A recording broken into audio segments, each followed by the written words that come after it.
What's going on, fellas? You guys are joining me for my first press session of this week. Coach Butler, Mr. Bald Omni-Man, and I have basically figured out our motion selection for this coming training cycle. We have basically to work in 2 pressing days, 1 squat focus day, 1 deadlift focus day, and then 1 event session where I will be doing yoke farmers, a bit of sandbags, and maybe a little bit of Atlas stones depending on how the lower back is doing at that point in time. So basically all we kind of have left to work out, we figured out our motions, we figured out how long our training cycle is, so on and so forth. We're still figuring out what roughly our rep progressions across the training cycle will be, so that's step 1. And then basically the only thing we have left to do before we're rocking and rolling and not changing a whole lot is to figure out what order to do those sessions in. The current order that we are doing is press 1, squat, and then events, rest, deadlift, press 2, rest. Which is a very good way to distribute my fatigue as far as my lower body and my lower back. The only issue is there's only 1 day between the 2 pressing sessions. And as I have historically always pressed 3 times a week, I'm very accustomed to pressing after 1 day rest, but I would like to maximize my performance on each given session. So we might try distributing those differently within a split. Basically, we're just gonna see how much that prior press 2 session from last week affects my performance today. If today goes great, we probably won't mess with it, right? Because if it's not broke, don't fix it. And if today I really feel like my performance is hampered, even though I got plenty of sleep, I had plenty of food, I did my active recovery yesterday, then maybe we'll have to reevaluate. We will see. So yeah, that's where we're at. We're gonna get into it and see how it goes. Say hi to Mr. Ode. Hey, buddy. Say hi. Say hi. Look up here. Good boy. 2 techniques I really like are partials out of the bottom and out in the iso hold.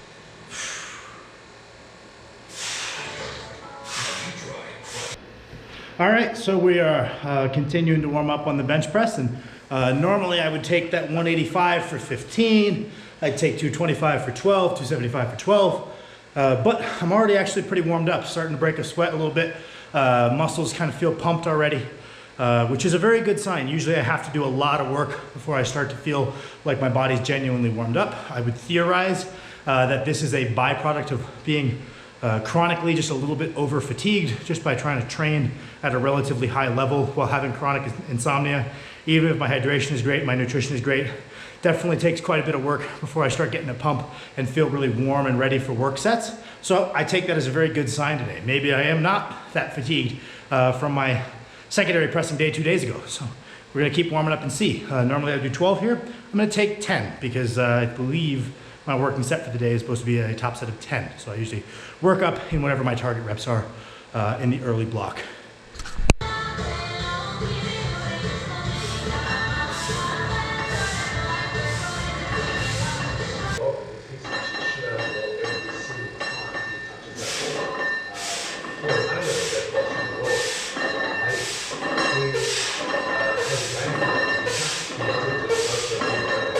Weights that used to be harder now flying up or feel a lot better. And when you said that,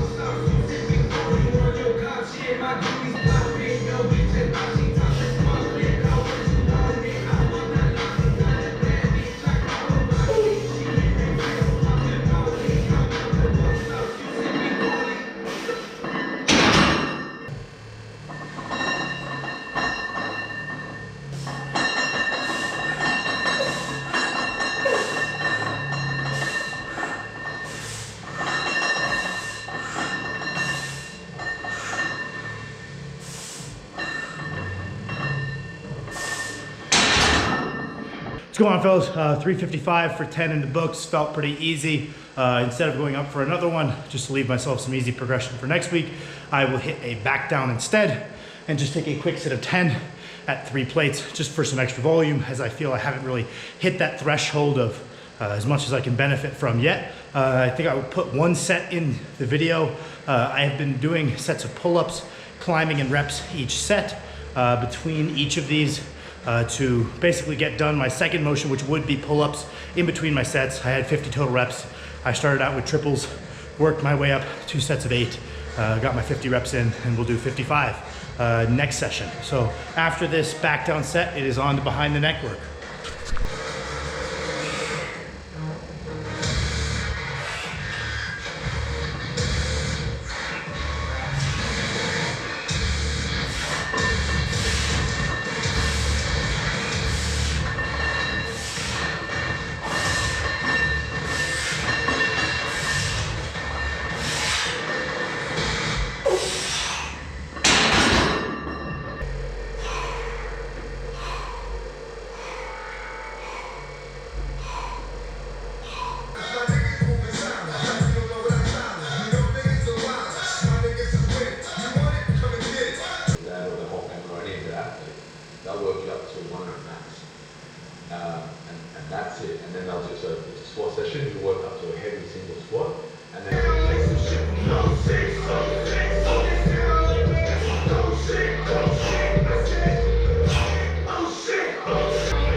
All right, just finished up with the face pulls as well as the behind the neck presses. While I was going through this session, I texted Paris and we have locked in our rep progression for all the stuff we are doing on this training session right here. So that's all ready to go for the block. Maybe we'll move it around within the split, maybe not, but that's locked in. Not likely to change unless I get hurt. So that's nice. Just gonna walk you through what we did. We did our primary motion for the day, which is a bench press with a moderately close grip. Done so, A, because I like it more, and B, because a closer grip bench press has a good degree of transference to overhead pressing, to incline pressing, to any kind of pressing I might be asked to do in strongman, keeping the triceps excessively prepared via a close-ish grip bench press has always yielded me good returns. I very quickly became a good overhead presser when I started pushing it, and it was the base that I built with a moderate grip bench. So I'm gonna dance with the girl that brought me, and I'm not going to abandon my beloved bench. Then between sets, we were doing pull-ups today as my antagonistic pulling motion. Usually I prefer pull downs for like straight sets of 10 here. Not going crazy with the progressive overload. It's more about accumulating volume for that antagonistic musculature because it makes my bench press feel better because I don't have that. We did pull-ups with rising reps and total repetitions. But once we get a lat pull down in here, it'll switch. As I've always found that doing a lot of volume for my upper back tends to make my bench press feel better. Getting crazy strong on the pull downs I don't think would yield any returns to my bench press, which is my main concern today. So we don't go too crazy on those, don't go too crazy on like weighted pull-ups here. Just generally pushing some volume, getting a good mind-muscle connection and control of my scaps. Then moving on to behind the neck press, which is just a great foundational overhead motion for me. Carries over to my log, carries over to my axle, helps me develop better shoulder mobility, carries over to my strict press. It's just a good motion that I'd be remiss not to have within my program. Once we have one, we will have a log press at the beginning of this session. Going pretty easy early in the block, going pretty hard late in the block, pretty typical stuff. Probably clean every rep on this session. And then I supersetted the behind the neck presses with the antagonistic motion for those, which I picked as face pulls. They're solid motion. Gets that little bit of external rotation in that we maybe are lacking within our training, as well as developing not just the rear delts, but the upper back as a whole, which is wildly important for developing your overhead strength. It's not just shoulders, it's not just triceps. Having a well-developed upper back tends to help a great deal. So we just finished that up one set to one set. A lot higher intensity on the behind the neck press than the face pulls. Because again, it's more about pushing volume on those. Kept it pretty easy on the behind the neck presses, only hit 165 for 12. Just leaving myself some good room to progress there and build those up as a secondary motion on this day. And then the last thing we are moving into is my arm training.